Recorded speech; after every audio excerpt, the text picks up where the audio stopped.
Voilà près de 50 ans que Gérard Jugnot est dans la place.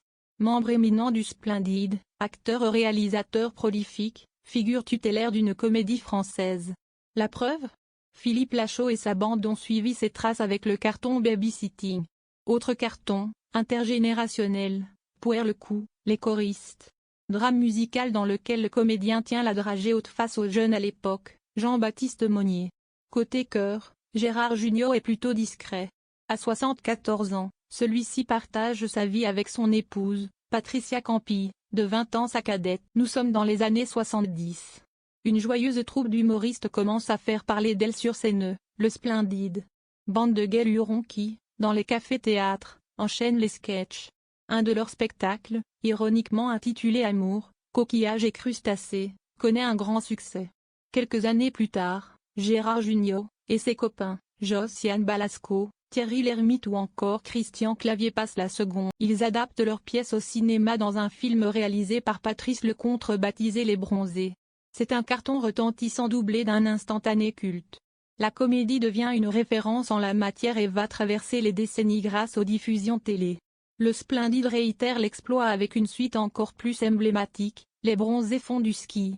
Puis le Père Noël est une ordure et enfin Papy fait de la résistance. Du culte, du culte, du culte. Puis, Gérard Jugnot a des envies d'émancipation, tout comme ses comparses Michel Blanc et Josiane Balasco qui vont entamer une carrière solo. Jugnot, comme ses poteaux, continue à jouer mais surtout passe derrière la caméra. Résultat ?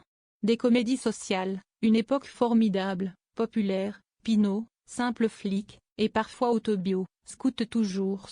Il suit une carrière solo exemplaire, devient même une tête d'affiche dans les années. On retrouve Gérard Jugnot dans l'immense succès Les choristes. Mélo sur fond de pensionnat et de chorale, signé Christophe Baratier, dans lequel l'acteur s'improvise professeur de chant. C'est surtout à ce moment-là que celui-ci devient une figure de référence tout en prenant un peu de retrait, laissant la place à son apprenti à l'écran, Jean-Baptiste Monnier.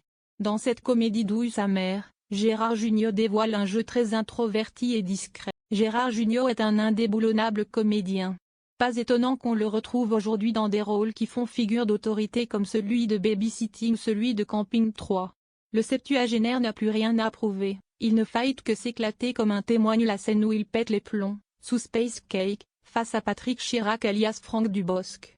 Un rôle de daron complètement allumé, où il partage l'écran avec Michel Larocque, dans un couple de bourgeois coincés, tranchant avec sa vie privée. Normal, c'est du... En réalité, Gérard Jugnot est plutôt mystérieux concernant son couple. En 2016, après son histoire avec Cécile Magnan, il se marie avec une juriste de Marseille, Patricia Campy. Depuis, les deux filent le parfait amour malgré une différence d'âge relativement conséquente. En effet, Gérard Jugnot et sa femme ont 30 ans d'écart. Le taulier de la comédie française se confie dans Télé Loisirs, c'est surtout elle qui s'en fiche. Ça fait plus de 10 ans qu'on est ensemble, elle n'a pas 15 ans non plus. De quoi faire taire les mahuvaises langues qui les compareraient au couple